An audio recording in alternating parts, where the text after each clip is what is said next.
বন্ধনের টাকা নিয়ে আসছো তো? স্যার মানে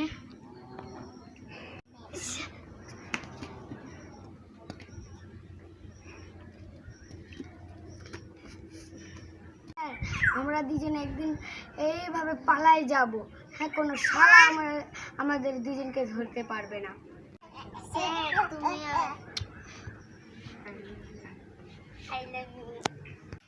ঠিক আছে। এই তোরা কি বন্ধনের টাকা আনতে পারিস না? নেওয়ার সময় মনে ছিল না?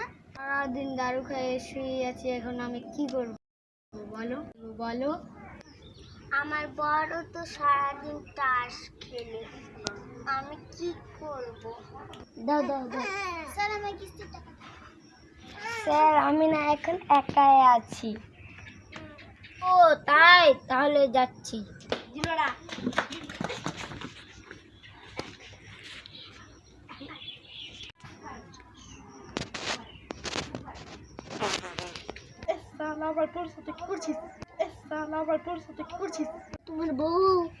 তোমার বউ লাগলে লাইক শেয়ার করে দিবা।